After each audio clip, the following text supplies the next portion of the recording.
welcome to the first episode of our podcast, Music is None of Our Business, where myself and my colleague Jake will chat about music, basically. New music, old music, all kinds of music. And as a starting point, we decided that the job was compile a list of bands, a list of 10 bands who you thought influenced your musical life, so to speak. So, which was disastrous because I think you've come up with 4, and I've got about 25. Yeah, Does that sound accurate? I think we can fill in the space by liberally taking the piss out of each other. I think that might be a good plan to fill some gaps. Now, I tormented myself, to try to come up with more, but the list kind of got shorter as quickly as it got longer. But no matter, no matter. We'll see what we can make of it. I just couldn't stop. Once I got started, I went right back to the beginning. So my first band was the Stranglers, because they were the first record I bought with my own money, and my first favourite band, really. You know how you get a band and they're your favourite. You have to have everything. And I saw them on Top of the Pops. I don't think we need to explain what Top of the Pops was. It's not you don't know with this audience. We're never going to get the double figures of listeners anyway, and I doubt there'll be anyone from outside. People who stumbled along by accident. Yeah. Oh, Top of the Pops was because Top of the Pops really was. I mean, back in the 70s, that was where you got your music from, wasn't it? That was where you that and Radio 1 or Radio 2. I mean, it was it was fucking desolate, really, wasn't it? So what year is this then? So you've crashed into the Stranglers. 77, right? And that was so. Yeah, I mean, I'd kind of become aware of punk. I think like everyone in my school, in our school at that time had.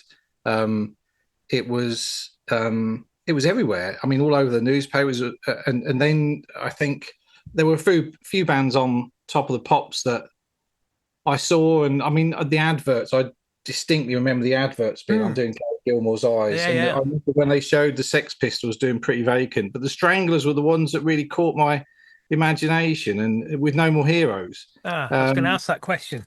Yeah.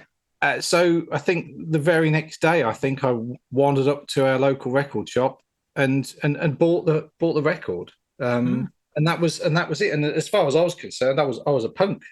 I was a punk then, you know.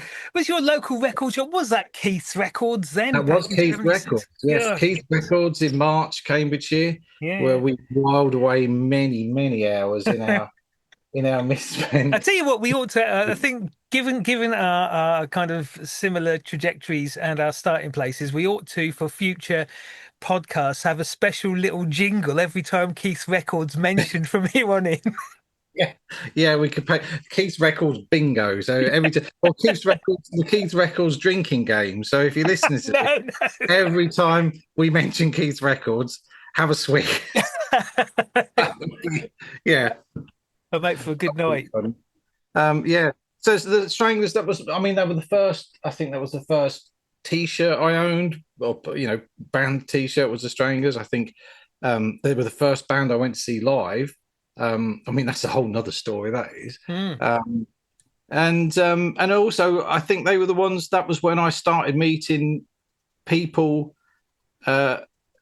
from school who were into punk as well. I met another guy. I was wearing the Stranglers T-shirt, and he said, "Are you in Stranglers? Do you like the Stranglers? Are you in the Stranglers?" He said, "Oh, yes, I'm a bass player." Are you a Strangler? I'm 13. You probably recognise. No, he said, you like the Stranglers, and yeah, and I think that's how I met most of my friends, my best friends through life, who haven't kind of been met through work, have been music fans. It's all on your music taste. I think it's a great barometer. As soon as you meet somebody, look them in the eye and say, "Do you like the Clash?" And if they say yes, you can't really go wrong, can you? Oh, good. Yeah. So that was 77. So who, if you had have managed to finish that list, what would what would your first one have been? Would it have been something similar or? No, no, I've got a first one, and mine goes back a little further. And I thought hard about music that had defined who I am rather than kind of sticking to a music define me musically.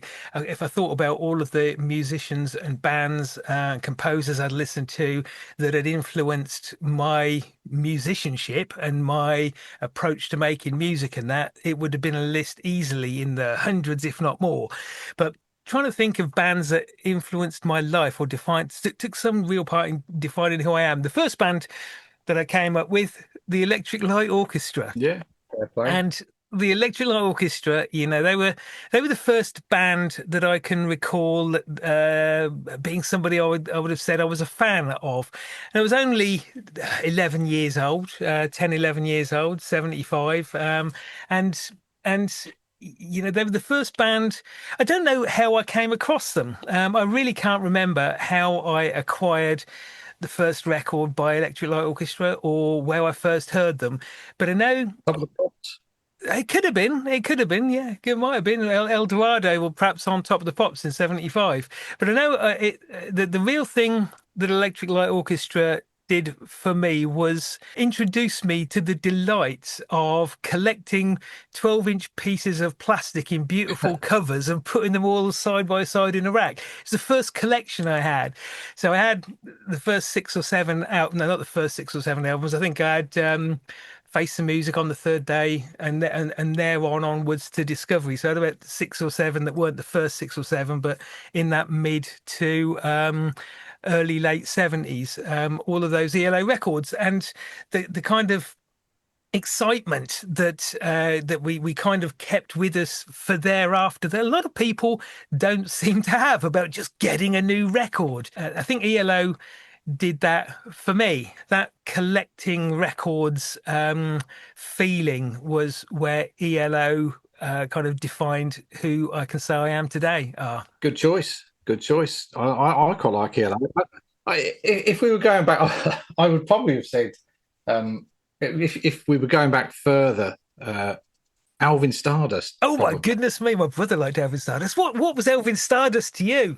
Well, he made me want to have a quiff, dress in black leather, and have a big ring on my finger. You Um, really need to grow out of that now. You're with the age I you know, are. I know, I know. He was brilliant. He was actually weirdly. I was talking to someone about him a few months ago, and Alvin Stardust's first record was My Cuckoo, Yeah, I remember but it it. wasn't. It wasn't by Alvin Stardust. Although it was, but it wasn't. It was written by a guy called Pete Shelley, not Oh, the one for the Buzzcocks. oh, Peter Shelley, and he also had a hit with "Love Me, Love My Dog," which oh, always right. pops into my head at inopportune moments. I don't know why. It's one of those songs. Um, How but unfortunate.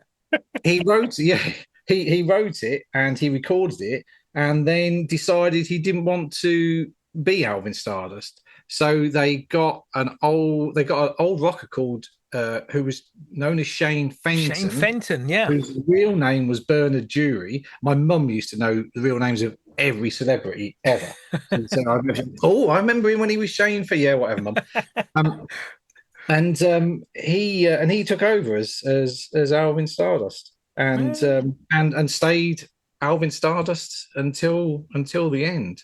Uh, Which was a few yeah, years ago now, wasn't it? He passed away. yeah, that's all right. I mean, you know, around that time as well, I remember all the glam, the Sweet, the Yeah. Slade.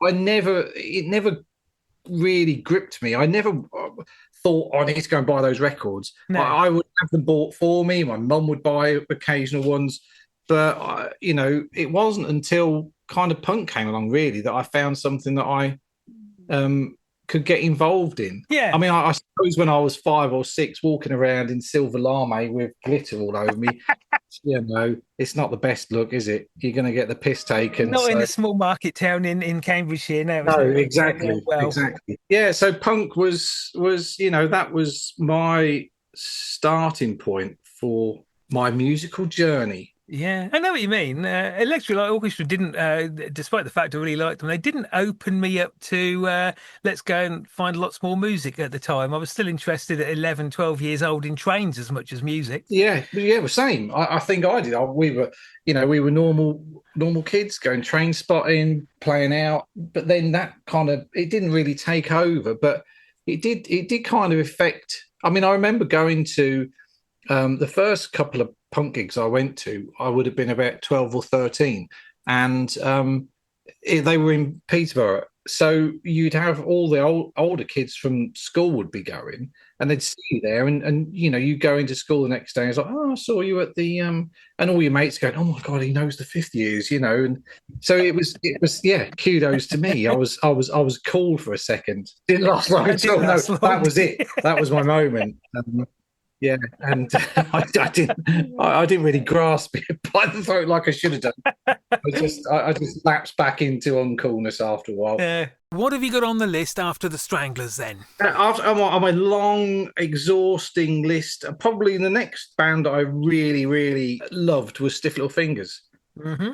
That was, I think, I would imagine that by this time we were all listening to John Peel. Hmm. So I would have heard.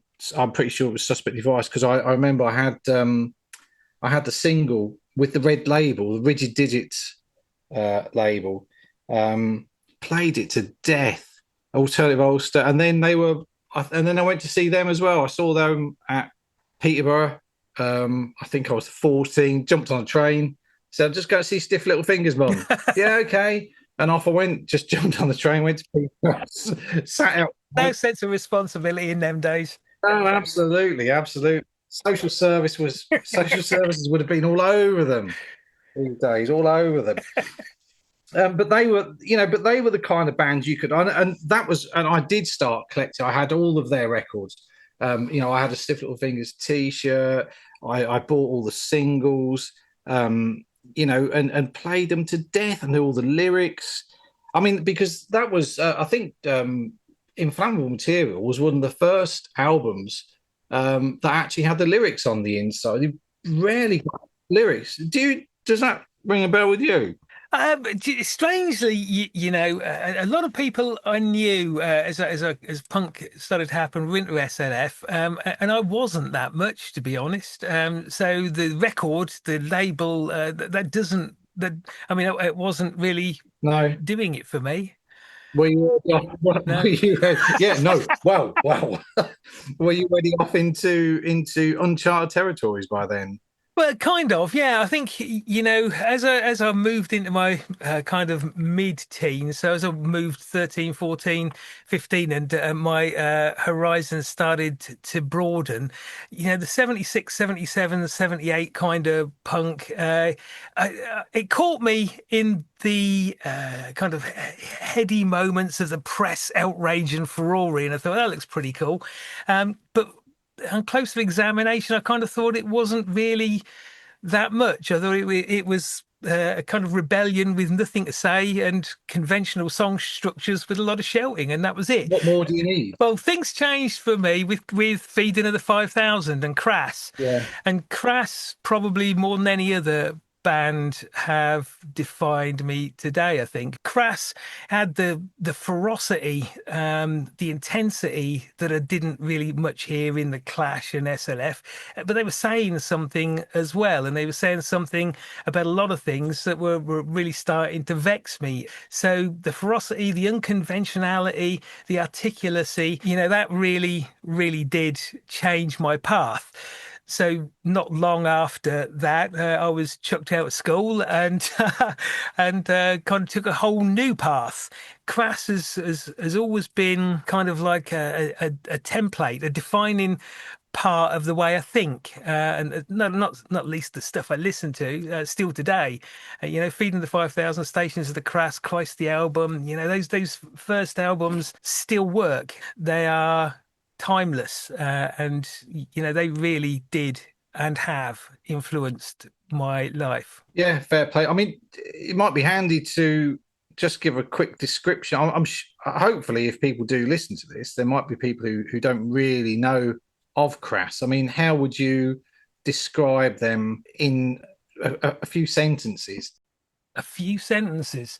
As a bunch of people that came together with a purpose, and that purpose was significantly beyond just let's make some noise and get in the newspapers and swear a lot. That certainly wasn't what they were about.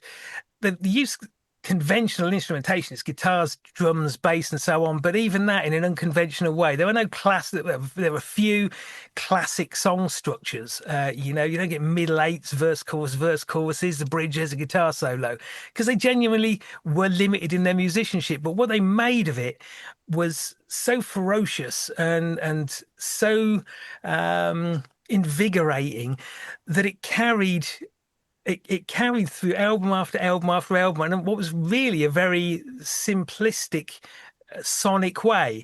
But the other thing that really made Crass stand out was the passion and the emotion and the articulacy around what Thatcher's Britain was like, what the government, what the police, the system, corporate world that we were living in, that we were lurching into really meant.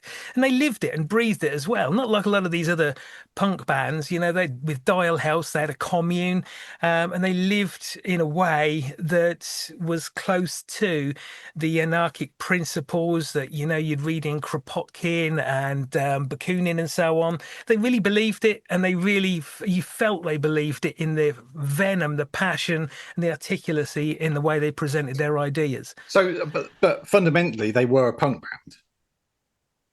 Yeah, They were anarcho punk band, yeah. I think I don't know whether, depending on what you've read and when you've read it by which of the members, I don't think they terribly embraced we're a yeah. punk band, because I don't think they very much had an interest in what genre are we to suit the music press or the tabloids or whatever. They were To a doing their casual thing. listener, they would be a punk band. Oh yeah.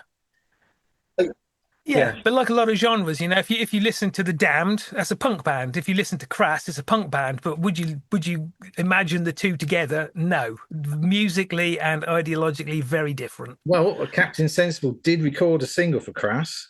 They did, yes. And Crass had a label, of course. They tried to prop up other bands and that, so they were putting out all kinds of things.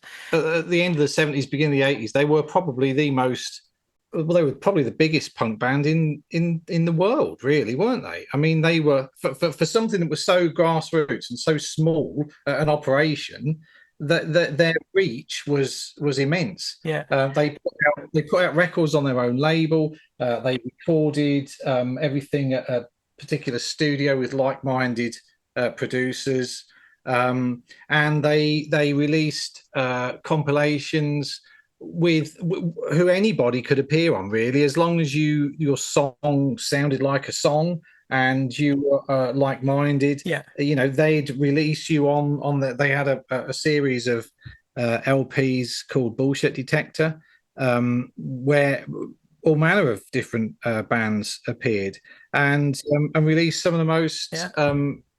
or some of the best early 80s punk music you can imagine. Well worth checking out. Any listener, If anybody's out there, Crass, yeah.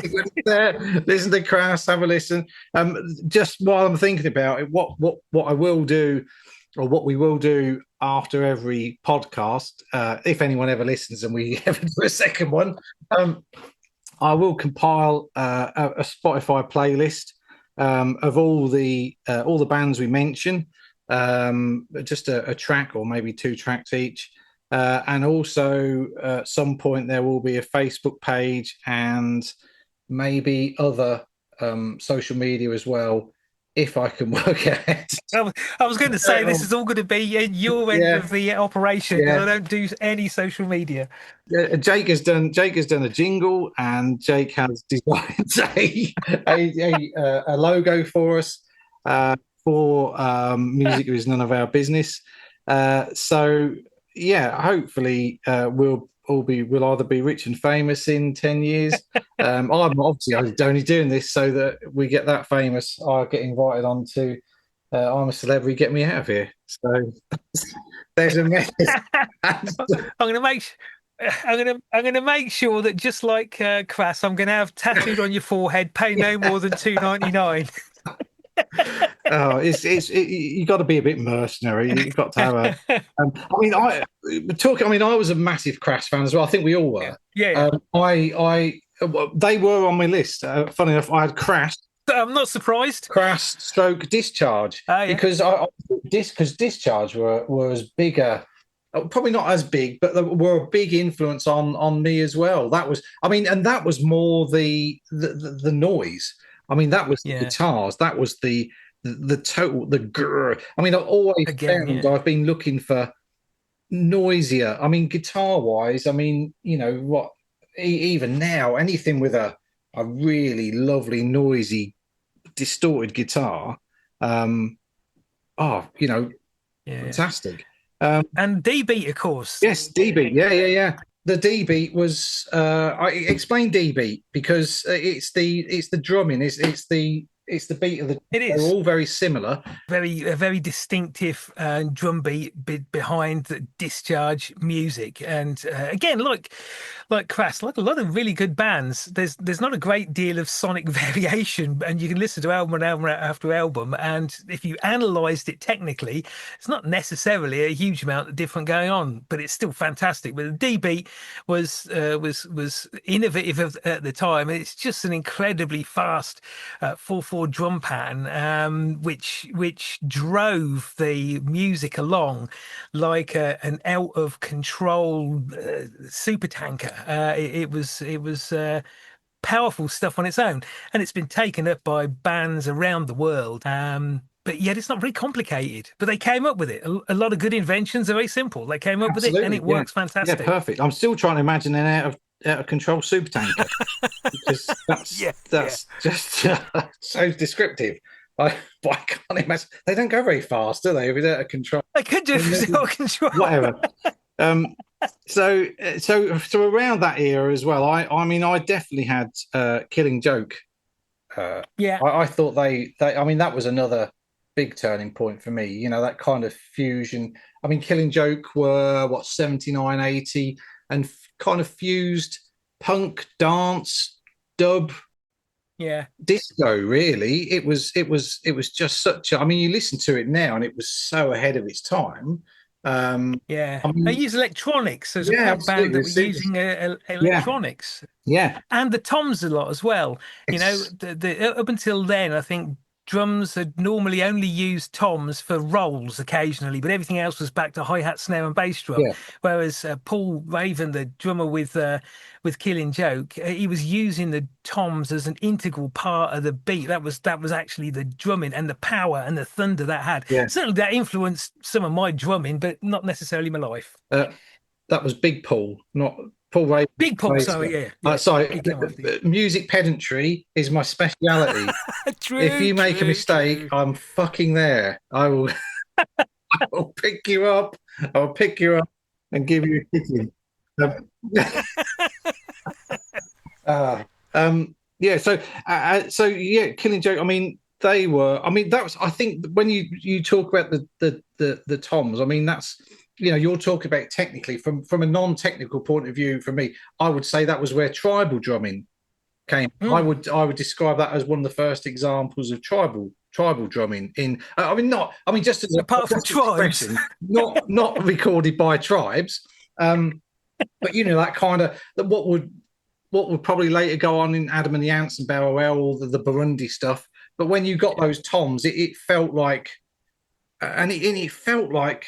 I mean, it felt so massive as well. I mean, Mm. Joke, the guitar. I mean, Geordie's guitar was just uh, coruscating. It was just that.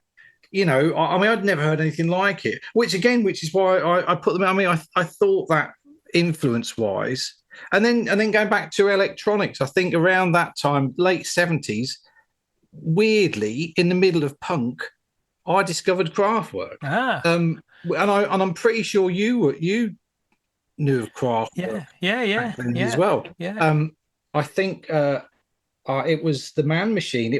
I'm pretty sure yeah, Neon Lights, um, yeah, yeah. and the model was on the B side.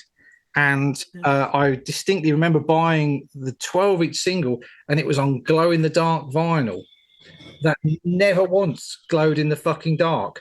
I tried and tried and tried. The amount of times that my mum would be like, David, why are the lights out? I've got my glow in the dark record out, Mum. I'm trying to. Oh, for goodness sake! Um, and it sounded. It was the quality of the vinyl was awful as well. It sounded like you were playing it through a background of really loud sugar puffs, Rice Krispies crackling. But Kraftwerk, I mean, that was kind of, it was weird because we were all into punk and noise and just kind of generally jumping up and down, and then at the same time discovered electronic music, and it was a proper eye opener. Yeah, I mean, I still love Kraft. I love electronic music today. I love bloody everything today. One of the bands that I did have on my original list, but I couldn't really think of a way that they'd significantly influenced my life, was Cabaret Voltaire. Yeah, Because again, the same late 70s, early 80s, Cabaret Voltaire I stumbled into, and again they've stuck with me for years. But Mix Up and Voice of America and Live at the YMCA 1979, these were amazing records, amazing that was records. quite heavy. They were quite heavy electronic. They had drums, proper drums, didn't they? Bits and pieces. There's a couple of tracks on Mix Up have, not all of it. Yeah, I remember them being a lot heavier than Kraftwerk. And They were noisier. the other interesting thing was when we were young punks around that time. It was you there was this unwritten rule that you didn't listen to other music. You weren't allowed to like anything but Mm, punk, which I think yeah. probably stems from Paul Cook and Johnny Rotten wearing that I Hate Pink Floyd t-shirt. Um, I would guess, but it was. I mean, everyone, even Rotten himself was a massive reggae and prog fan, wasn't he? Yeah, isn't that characteristic of the genres of the time? That if you were a goth, you wouldn't be kind of accept. It wouldn't be acceptable to be listening to disco records of a Saturday night. And if you were a heavy metal kind of biker, if you were listening to the Carpenters, you'd probably be ridiculed. Yeah. So our music did start to diverge at that time, and I suppose so we were up to what are we up to 79, 80, Yeah, 81. yeah. So I mean, I suppose the next thing, well, I mean, hardcore was probably the next thing. US punk for me, and the discovery of that. Anyone in particular? Black Flag. I'll bet you got on the I list. no, I've No, got Millions of Dead Cops. the what? Sorry. Millions of Dead Cops. Oh, Uh, MDC. Yes, fantastic. Yeah, and Agent Orange. They were my two. They were the first two bands I remember uh, going to Keith Records, take a drink, um, and saying, yeah, Keith, can you get me Millions of Dead Cops?" And Keith was what, in his 30s, 40s then, massive Beatles fan. He'd been working in music shops, opened his own record shop, and he's a blazer and tie type of guy. And you'd go in and you'd say, well, for example, Keith, can you find me Millions of Dead Cops? And he'd go, let me have a look. And he'd pull out this great big book and he'd go, I think I can get that. And then a week later, you'd go in there, Dave, I've got your Millions of Dead Cops LP. Thanks very much, Keith. Yeah. I haven't got the money at the moment. Give me £1 now. I'll keep it behind the counter.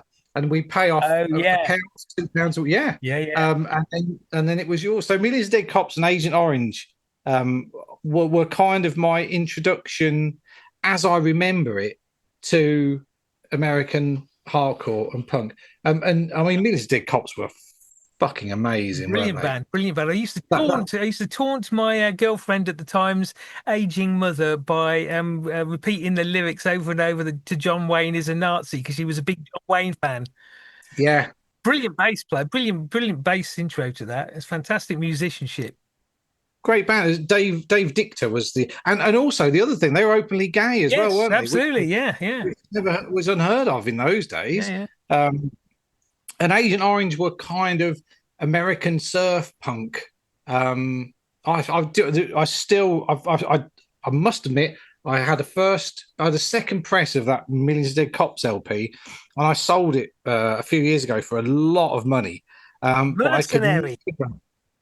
Oh, I am. I'm forever selling things. But I've never sold my. I've always kept my Agent Orange LP. I've still got that very first press on Posh Boy Records Wow. from California. Surf punk, twangy surf punk. They did a cover of Miserloo, and is that the Pulp Fiction song Miserloo? I don't know. No, I can't bloody remember. But they did that years ago. Very twangy, just amazing band. And yeah, I mean that whole American punk scene was amazing. Hmm. Um, the trouble is, I mean, I think the thing is, it was so hard to. I think what we suffered from a lot was the fact that we were discovering all these genres, and you just couldn't keep up with it Hmm. because it was a financial thing back Yeah, then. Because definitely. you could only afford to buy a few records, and there was no way you could buy everything you wanted. Yeah. So lots of those bands that came out of those days would go by the wayside because we just couldn't afford to buy the music. We just didn't have the budget to. I mean, gigs as well. I mean, we went to odd concerts here and there, but when your entire income is a fucking paper round, like about £2.60. I mean, obviously £2.60 back in the late '70s, early '80s is worth about 2 grand a Yeah, week you can buy a now. house for that now. Absolutely, yeah. Yeah, I do remember Um, a very red letter day when I went into Keith Records again, have another drink, and bought on the same day. I bought Throbbing Gristle Discipline 12-inch and Dead Kennedys In God We Trust Incorporated 12-inch, and yes, that was a fantastic fabulous. moment. And for me, the real intro to US punk was the Dead Kennedys. Much as I liked MDC, not as familiar with Agent Yeah, Orange, but yeah, the Dead Kennedys for me were the band. yeah, they were. Yeah, I suppose. I mean, I associate them stupidly and pedantically. Um, I associate them more with punk than hardcore. I think Okay. that's why I didn't, and I don't know why. I think it's because they did get lumped into a degree because they were very popular in America, in England, weren't they? Dead Very, yeah, Kennedys. yeah. Um, so I tend to lump them in with the British punk bands for some reason. I Yeah. don't really know why. Because Um, you're a little bit odd. because I'm odd. Yes, I am. I do have a certain way of thinking. But yeah. Uh, so what we're hitting the '80s now. Hmm. So you were off starting to. I mean, have you got any bands on your meager list? You keep Like using these negative tones. Your disapproval, your disappointment is you did tangible. you did four fucking bands. But look, About I've got one 1982, one of the most arguably, I mean, crass aside, arguably the most influential band of my life, 1982, and I was chucked out of school and all of that lot, and had no real direction. And so a bunch of mates asked me if I'd be good enough to help them move some equipment to this address in March so they could have a band practice. And I turned up, obliging as ever, helped move some stuff about, and the drummer didn't show up. And as the band members, one of which was a Mr. David High, from what I oh, remember, getting increasingly frustrated and not being able to play anything, I said, "Okay, I'll have a go." I've never harassed a drum kit in my life, but I thought I'll have a go, and ended up being appointed as the drummer, as better and more reliable than the real drummer. So that band, Cataleptic Fate, yes, God, remember them well. formed in that sleepy little market town in Cambridgeshire, and Mr. High was laughingly called the vocalist. I was, yes, because I was the only one fucking stupid enough to do it. That's That's why. probably why, yes. And I was the completely inexperienced drummer who had the luxury of a drum kit which consisted of a snare and two cardboard boxes Yeah, resting on a rocking chair. And we God, did a few yeah. practices and we played a gig like that, didn't we? did. Yeah, we did. We did. There's a recording of it There somewhere. is. I think I've got There it. is. Yeah, I've yeah. got it. Yeah. And I think partway through the set, I had to keep repairing the cardboard boxes with sticky tape. Tape. Yes. But it kind of, that was it. I thought, "Oh, I can kind of do some drumming, and yeah, went on for many years and still play drums. So that was probably the most important band in my life, because I don't know if I hadn't been asked that day to move the drums, I don't know whether I would have at some point thought, I want to be in a band. I want to play or whatever, because it hadn't been something necessarily that had been burning away at me. I do remember. I remember that we had we had such a so we had Neil was played the bass, Mm. and uh, he was into goth, wasn't he? It was Bauhaus and 13th Chime, Bell House, that kind of thing. yeah. So we were into Discharge and Crass, Yeah, and you were just kind of about to discover Fobbing Gristle, probably if you hadn't already. yeah.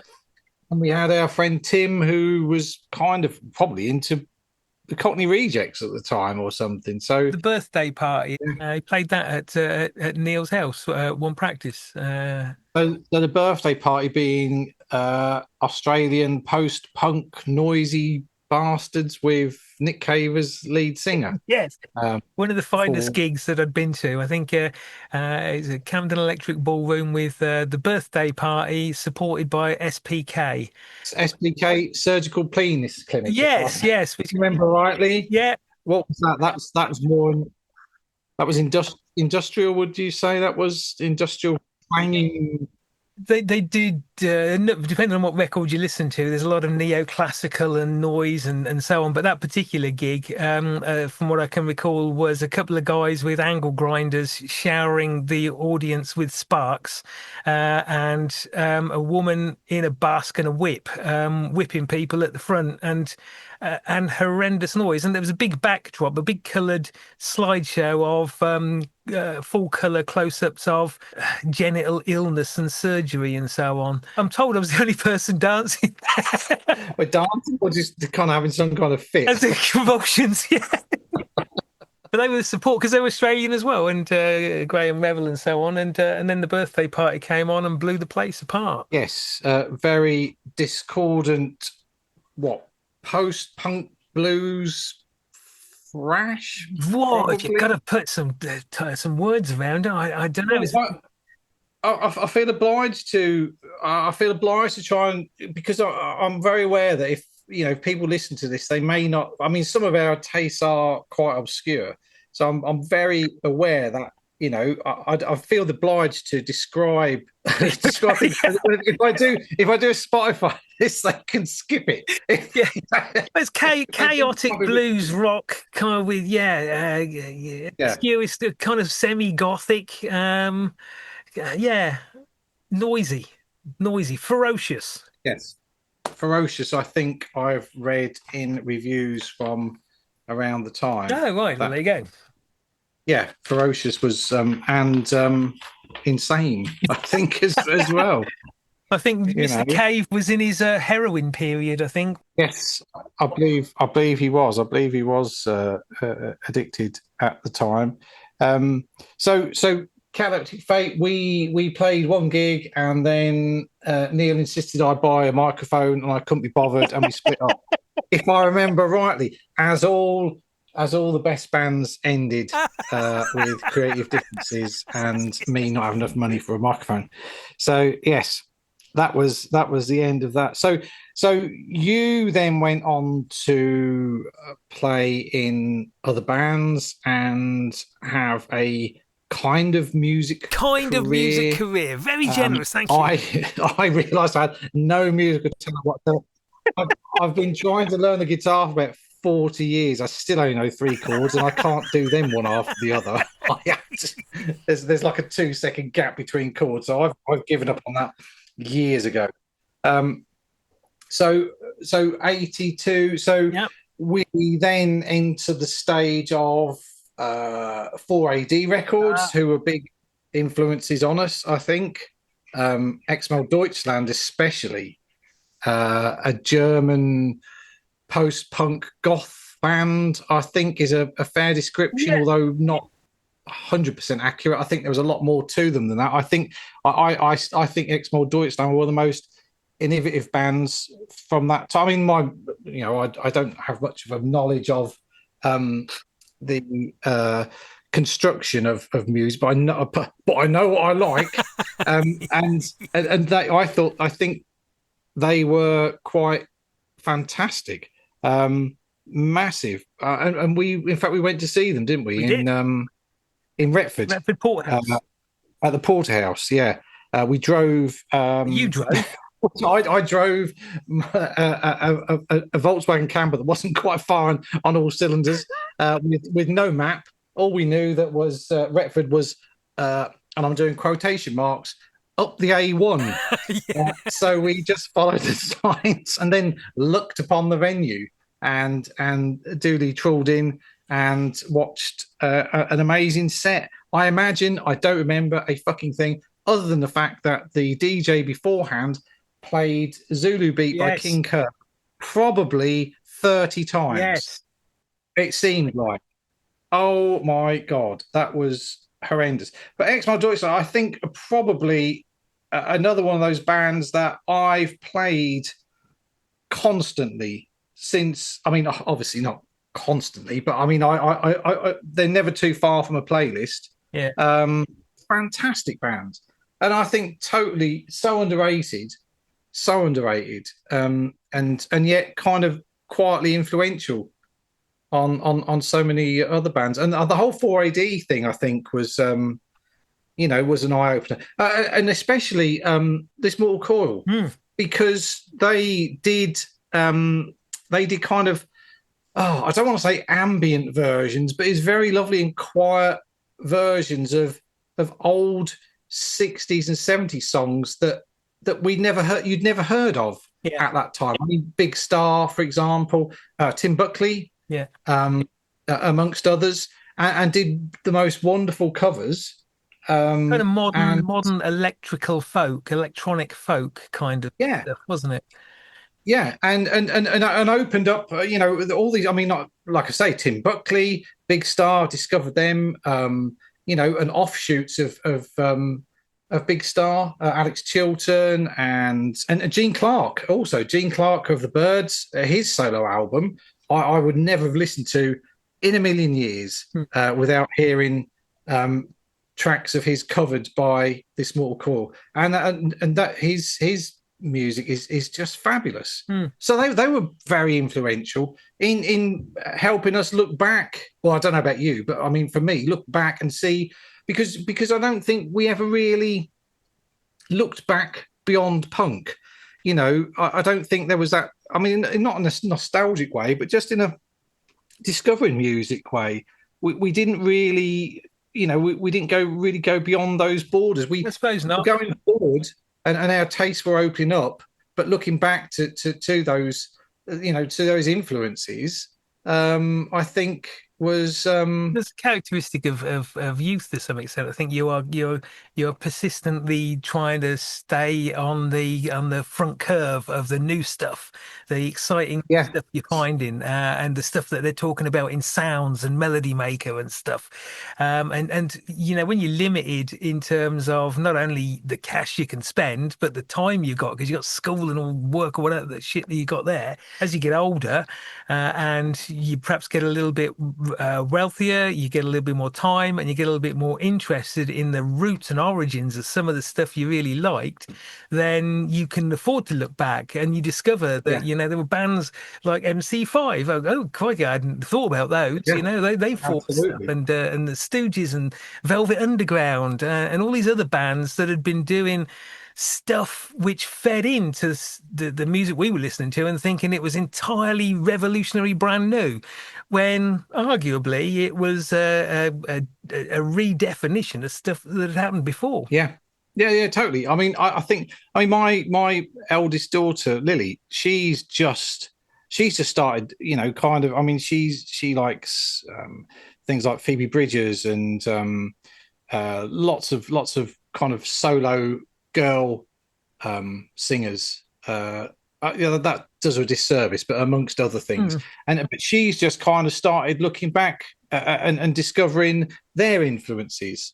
And my other daughter Annie, to a degree, I mean, they're both developing their kind of their musical um, tribes, for want of a Mm. better Do they expression. still do But at the same tribes? time, I don't know. I don't know. That's the only word I could think of at that time. Right. Um, but yeah, I mean, I don't know if they do. I don't think they do. There's not a tribe per se. I mean, you wouldn't, not like we had goths and punks and mods and No. rockers and skinheads, whatever. But I don't know. I think it's more of a. But I think that's kind of a testament, really, to the way they consume music these days, which is probably a conversation for another Yeah, yeah. podcast. So 80s. One of my big 80s kind of chin on my chest, mouth open thing was the first time I heard the Jesus and Mary chain, No, right. upside down. Yeah. Wow. I mean, what a single. I mean, just blasting. I mean, they were two brothers, unemployed brothers from the arse end of nowhere in Scotland, brought up on the Velvet Underground and 60s girl bands and then punk rock, and just kind of combined everything. So it was like the Shangri-Las with their guitars too close to the amplifiers, really. Screaming feedback with girl band lyrics, really. I mean, 60s, Shangri-La's lyrics. Yeah. Kind of really, love songs against this just wall of noise and riot. And Upside Down was just like absolutely jaw dropping. The first time I heard that, I'd never heard anything like it. Yeah. I can remember the first time I ever heard it, and I was absolutely astounded.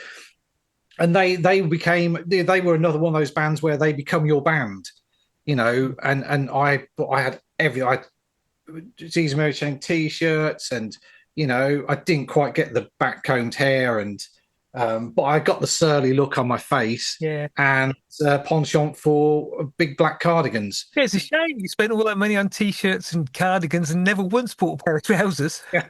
Black. I was just about to say black jeans, and then suede. We wore kind of suede, not quite brothel creepers. There were suede shoes with buckles. Not like Little Lord Fauntleroy buckles, but yeah. So that was a look for quite a while. Yeah, yeah. Yeah. So yeah, noise, and then noise was the big thing, I think, in the 80s. Because Big Black, Sonic Youth. White House. Yes. Well, that's more so White House are basically noise, really, aren't they? That's Power Electronics. They were. Power Electronics. Power Thank you. Electronics, Yes. which was simply, no, very little in the way of any structure or rhythm. It was just huge electronics. I remember going to see them, and I'm quite sure they chained all the doors shut. And they came on stage, and William Bennett immediately started screaming abuse at the audience, and lots of glasses started flying from the moment they went. And it was something to do with the intensity of these singular tones that are being driven out of these huge amplifiers that just got into you, and you could feel yourself shaking with not simply the volume of sound, but with a kind of anger that suddenly appeared out of nowhere, even before we started shouting. That was a good gig. Yeah, it sounds it. Yeah. Well, we're both angry old men, aren't It we? didn't take a lot to bring it out, does it? Oh, we've gone from angry young men to angry, really old men. So yeah, so that doesn't surprise me at all. I might miss them off the Spotify playlist. Yes, I think that might just alienate everyone. that would. Yes, they're not the most appropriate of lyricists in the main. No, it was all, if I remember rightly, it was all serial killers and just Sexual horrible assault and horrible stuff. Yeah, so you put all that to one side, and it was just an interesting way to approach music. Yeah, I mean, I think that is. I mean, something we can discuss at length another time. But yeah, I mean, because I kind of find myself these days listening to a lot of drone music. Yeah. because I find it quite peaceful. But again, we'll come to that in another episode if we ever do one. Well, Brian Eno was on my list for being the godfather of ambient, spilling Yes, everything to yes, drones, because it good is call. again a very different way to approach music, and a very different sensation you get from listening to it. But I took him off my list. Yeah, I just thought, well, yeah, I've spent many an hour listening to Eno and the musical children of Eno, as it were. But I can't say yeah. that it changed my life or redefined who I am No, necessarily. it's a good starting point for it's a good continuation because I mean because obviously Brian Eno, formerly keyboardist with very early Roxy Music, and left after two albums, if I remember rightly. Did two or three really good kind of what proggy pop Yeah. LPs to start with, and then Music for Airports. Was that his Think first it might have ambient? been. I think it might have been the first one. Yeah. Yeah, and very worth a listen. I mean, my all time favorite of his is Apollo, Yes. um, Yeah. Yeah. and the one that everyone wants to play at their funeral. That Yeah. an ascent, That's an it. ascent. That's which, if I remember rightly, Danny Boyle used in the opening ceremony of the He Olympics. did. I'm glad Uh, you're there with the mind full of facts and interesting. well, Well, obviously, podcasts are my forte because I can dredge up all this old bollocks. Yeah. So, and obviously, the godfather of ambient music. The music for airports was the first ambient LP, or what we now know as ambient. I think he referred to it as something different, and they're great. I mean, fantastic drifting off Yeah, done a music, and huge obviously body of work. gave birth to ambient music of Aphex Twin, Boards of Canada. Well, you name it, any ambient musician is probably influenced by Eno And let's not uh, forget to some degree. he's making a mark in the world of sampling with My Life in the Bush of Ghosts with David Byrne. Yes, absolutely. And also produced some of Slow Dive's third LP, if I remember rightly, had quite a lot to do with that. Pygmalion. Oh, right. Um, yeah, Slow Dive, another big favourite of mine. I don't know if you've got the Um, ship. I think it's The Ship by Brian Eno, which yes, where we actually yeah. takes to a microphone himself and does some vocals, which is Yes, odd. absolutely. Yeah, I like most of his stuff. Well, there's probably stuff I don't like. I can't say I've listened to everything he's ever recorded, but what I have heard, I enjoy. The other area he's been quite cutting edge is in his generative music and self-generative music and computer generated music. Yeah, yeah. I mean, he's a fantastic. Such an interesting guy. Hmm. We could wax lyrical about him for hours on end, but let's carry on regardless. Uh, So what do you got so next we're then? So still in the early 80s, I guess, or are we moving into the mid 80s now? I think mid 80s. I mean, we covered Big Black, Sonic Youth. I mean, very noisy. Big Black, first band or first major band for the wonderful Steve Albini, who unfortunately died last year. Who was a big influence on both of us, I think, or Yeah, big, loved it. Loved the Big Bang. fantastic guy. And Sonic Youth, I'm sure everyone knows who Sonic Youth are.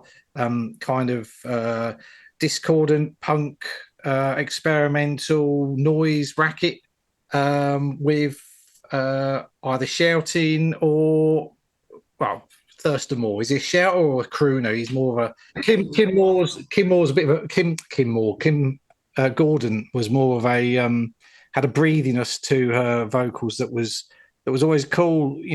Contrast to the off kilter guitars. I saw Sonic Youth on the beach in Brighton, which All right, might have been yeah. quite nice if I hadn't been expecting psychic TV. Uh, I know who I'd have preferred. I was never a huge fan of Psychic Theory. I've got to be honest. I think, but I mean, mainly because at that time I didn't quite get it. I don't think I got. I think if I went back and listened to Psychic TV now, Psychic TV being the band that Genesis P. Orridge formed after Throbbing Gristle, and Throbbing Gristle. I mean, because Throbbing Gristle. I mean, we had many a discussion about Throbbing Gristle back in the day.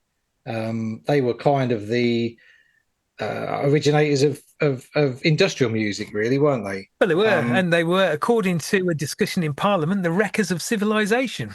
Absolutely, absolutely. Yeah, because of what was it? Was it Cum Industries? Yeah, They Coombe Transmissions, do transmissions. That's right. The art, performance art. performance art arm of Throbbing Gristle. Was that pre-Throbbing Gristle or? Pre-Throbbing Gristle, so you got Cozy Yeah. Tutti, Peter Christopherson, Genesis PRH, plus assorted others that popped in and out who were Yes. doing performance Yes. art around Hull and so on, which Yeah. generally meant getting naked and having sex on stage and cutting each other up and things like that. Strange things for like As one does. As one does. Um, if you live in Hull, maybe I don't know. Yeah, yeah. I've never been to Hull. I mean, perhaps that's why. I don't know. Perhaps I'd be forced on stage to have sex or cut myself. I don't know. Who knows? I don't Who know. knows? So Throbbing Gristle, and then so Psychic TV were kind of. Correct me if I'm wrong. It was some kind. Did he start that as like a kind of a cult religious Yeah, type thing, and the music was part of the music was very 60, was it 60s you influenced got a all lot? kinds in there. So you had these Yeah, cutesy little 60s ish tunes, and then you got improvised electronics and noise and more rockier things. It was a bit kind of free fall, but you're right. It was set up the Temple of the Psychic Youth, that's which right. which Yes. before the days of internet and so on, when all of the communication with people elsewhere in the country was by mail, there were conventions about swapping not only tapes and letters, but swapping bodily fluids and sending things in and various things like that. I see. And nowadays, the nearest we get to that is when the NHS asks us for a fecal sample, Oh yes, and I we have to suppose. put that in the post and send it off. But, Yeah. yeah. So things have come on since then. Well, the last of the four bands on my influential bands was Coil, anyway, as you might expect. Yeah, That kind of I thought it probably would that be. kind of flew out of the Coombe Transmissions, Throbbing Gristle Psychic TV continuum, because Coil obviously was principally Peter Christopherson, who had been in all those previous bands, John Balance, who had been in and out of bits and pieces of Psychic TV, Stephen Thrower, and various other people coming and going in and out, and they've been genuinely influential, I think, because of that depth and darkness kind of helped, kind of facilitated reflecting on mortality and life in a way that you'd never do to Crass or Dead Kennedys or something, little Cabaret Voltaire. It was just a whole musical environment that presented an opportunity for you to think about things in a deeper, more esoteric way. So Coil kind of. I mean, I've got to be honest. I'm no massive. I was going to say I'm not a massive fan. I don't mean that in a derogatory way. I mean, I'm not. I haven't listened to that much. Cool. What I have listened to, I've always enjoyed. I kind of find them on the. I mean, how would you, if you had to pick a genre, which I know is not ideal for Coil, Mm. but for the instances of introducing people to who they are. I mean, are they ambient? It is kind of. I would have put them in the ambient kind of in a dark ambient. Um, Yeah, I think they have been described as dark ambient, and there is music in there, yes, by me just then. which is oh, that's where I heard it. I think one of the other genre classifications I've seen is dark electro folk tonica. Electronica. Folktronica, that's what I was trying to say. Yeah, Yes, yes. I don't really Put your know. teeth in. Put your It's teeth in late. your It's late flat. and it's hot and I'm old. Yeah, folktronica. That's it. Yeah. I don't know. I don't know how genres work when you're struggling to put a band into a genre. A kind of a question on why you struggling to put it into a genre.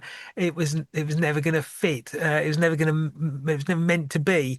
No, Some I think bands would be happy to be within a genre, and you listen to their catalog and you think, yeah, you fit. I think some other bands, you listen to one album and it's so different from another and different from another that it's very, very difficult to pin it down. I think genres are handy um, for the. I don't want to say the layperson because that sounds patronising, but it is for the kind of casual music list. I mean, we're bonkers about music. Let's face it. You know, we'd listen to it 24/7 if we could. So we kind of know we can identify music without using genres, but genres are very handy to describe for people who are more casual listeners. So anybody who might be listening to this, I think it's probably important to try and describe something genre wise, just to give them an idea of what we're talking about. But I think if Um, you were to say, for example, as we just have, that Coil may have been described in the past as dark folktronica, most people would probably say that doesn't fucking help me at all. What oh the no, hell? well, no, very true. So I mean, if you start off at ambient, you Yeah, start off at ambient folktronica.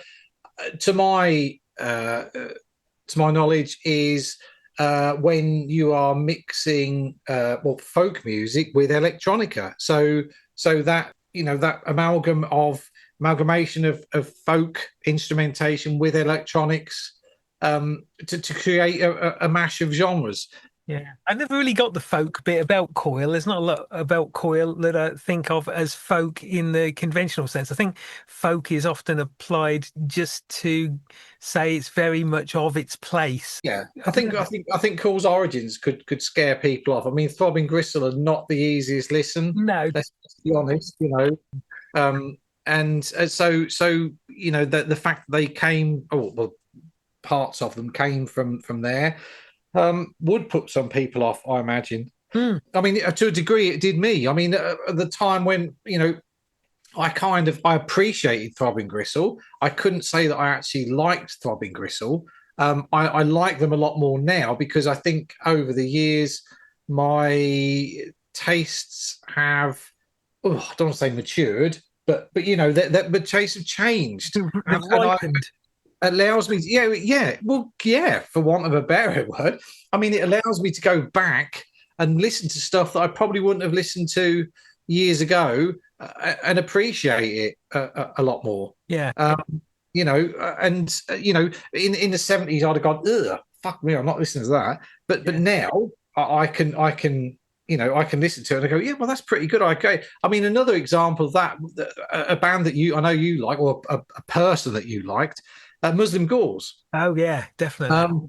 So Muslim Gauze are kind of, I mean, almost, I mean, Muslim Gauze, despite the fact that it's been dead for some years now, I Yeah. believe, and it has this massive trove of music that's, I think, still being released or re-released. Yes, it is. Yeah, there's a whole raft of it. And given how old it is, it's quite contemporary from a dance point of view. I mean, it's very. I mean, the bass on some of that music is fucking earth shaking, isn't it? Yeah, yeah. Um, and it's really quite. It does sound quite contemporary. But you wouldn't have heard. I mean, kind of, you just wouldn't have heard of Muslim Gauze. I mean, it's only because well, because of you, a lot of these bands, and kind of trawling the internet for new things to listen to. I mean, I often visit. There's an online music shop called Boomcat, Yeah. and I'm on there all the time, just looking for things to listen to. And then so my Fridays are normally spent trawling through probably Resident Records in Brighton, their website, and Boomcat. And there's a reggae site called Dubwise, and I look at the new releases every Friday, go through them, listen to them on Spotify. If I like something enough, I would have, but I don't really buy as much as I did now because cost of living, mate. You know how it is. Um, so yeah, it's more difficult to actually buy physical music now. So, but yeah, but I kind of listen to it. I go on those sites every Friday. I look through all the new releases, look at things I think I might like, have a listen to it, and I'll usually spend most of Friday, some of Saturday, listening to new music. That explains a lot because I thought Friday was supposed to be your bath night. Yeah, well, I listen to it in the bath as well. Bluetooth, mate.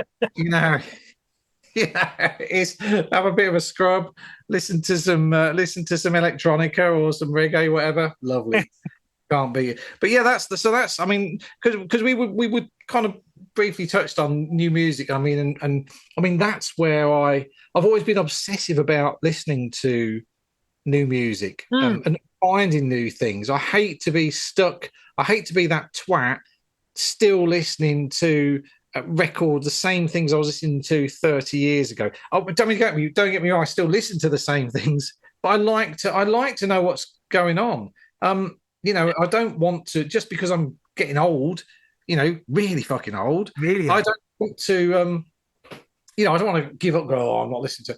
I mean, I just want to keep up with new. I mean, this last couple of weeks, I discovered like a band called Lifeguard from Chicago.